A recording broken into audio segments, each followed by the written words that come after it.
Hello and welcome to the Humble Seer.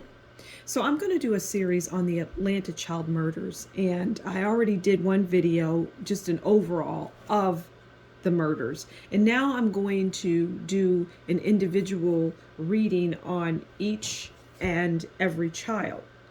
So today I'm going to start with the Atlanta child murder victim, Curtis Walker, who was strangled. Curtis was 15.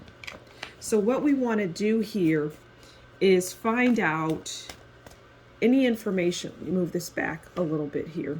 Find out any information that we can, anything that we can learn about Curtis. What can we learn about Curtis and this murder? And Curtis, I'm hearing, was very cold. He was cold. Well, he was scared. He was cold. And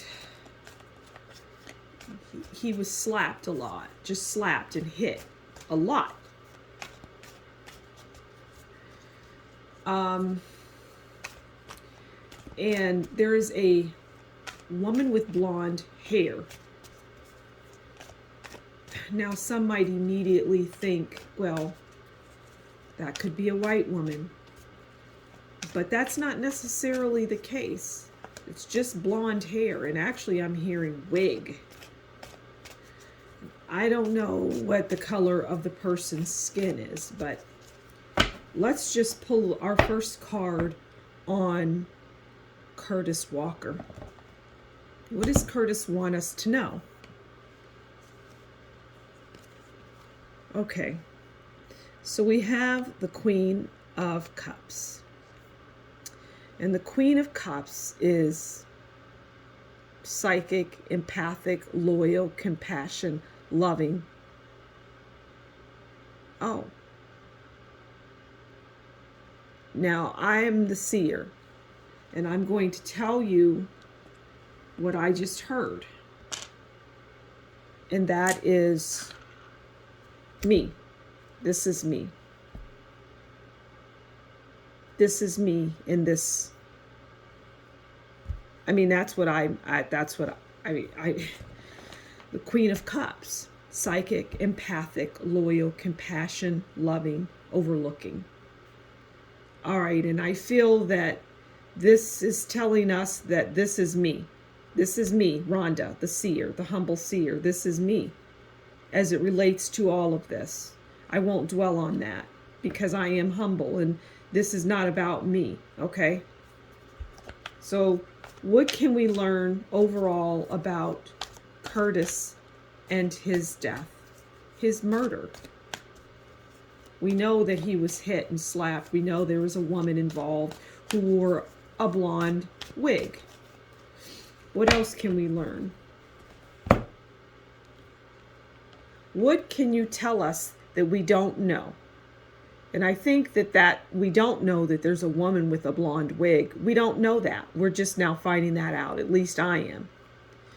Okay, we have the Magician.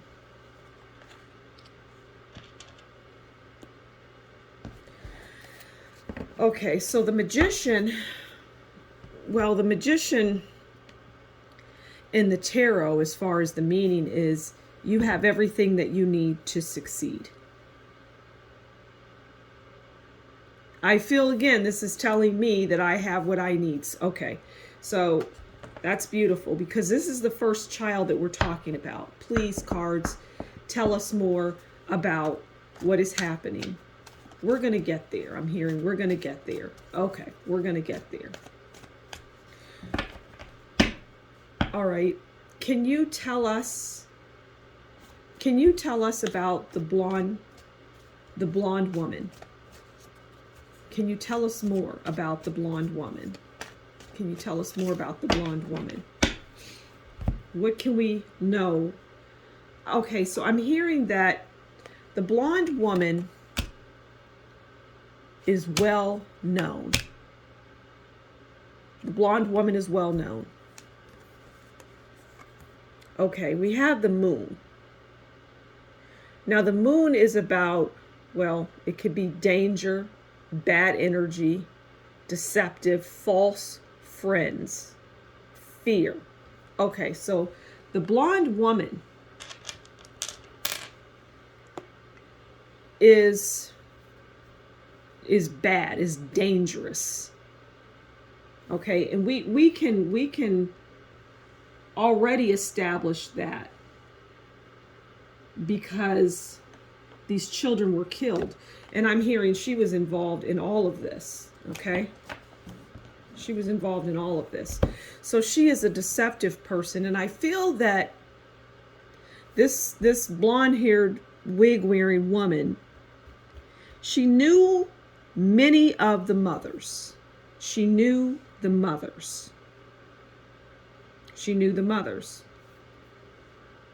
Okay? She knew the mothers.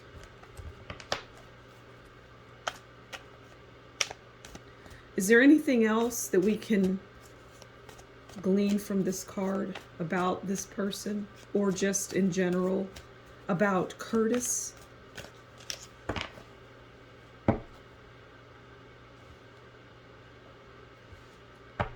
I'm hearing the word sacrificial or sacrifice. I'm hearing just bright lights, oogling. A lot of people are looking at Curtis. A lot of people are oogling him. They're looking at him. And I'm seeing people like licking their chops, like, how when you're excited about something, or, you just can't wait. Say you're going to have something that you enjoy eating, for example. You're licking your chops in anticipation. I say what I see. I would not typically speak this way, but this is what I'm hearing and seeing as it relates to Curtis and his murder and these Atlanta child murders and this woman. It's almost as if, so in the Atlanta child, in the first video that I did overall, there was a man. And it was a man. He worked alone, right? It was this man, and he wasn't black, but that leaves a whole lot of other possibilities, other races out there. But he was not a black man. And he was in solitude. He was alone, just like these children. And you have to go back and listen to that particular, because that will lay the foundation. But there is something that it's almost like he does what he does, and then this woman comes in, this blonde wig-wearing woman comes in. And it's like she's there maybe to keep the child, because a mother or a woman is the nurturer, right? The mother is the nurturer. When the child falls, the mother runs and picks them up and rubs their knee and, nurtures them. The father does important things as well, but the mother is that nurturer when the child feels fearful, basically, or is hurt. The mother, the woman. So the woman, this woman is playing that role, but she's still scary. What else? What can we glean from this? What can we learn about this? Oh, I didn't even see that. All right. Okay, so we have Three of Cups. Three of Cups is about celebration. Now, I've gotten this for other things where the reading is disturbing. I've pulled this card for other things where it's disturbing, but see, people don't understand that there is a world outside of your reality, a world that you won't ever be a part of. Most likely you will never be a part of. You won't know anything about it. But when there are ritualistic, sacrificial things going on, there's celebration.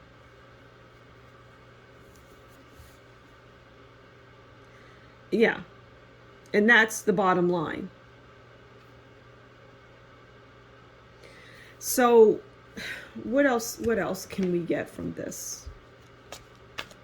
What else can we get from Curtis's death? I'm hearing a church, like the basement of a church. Curtis was down in a basement of a church in the general vicinity of where he was taken, where he lived.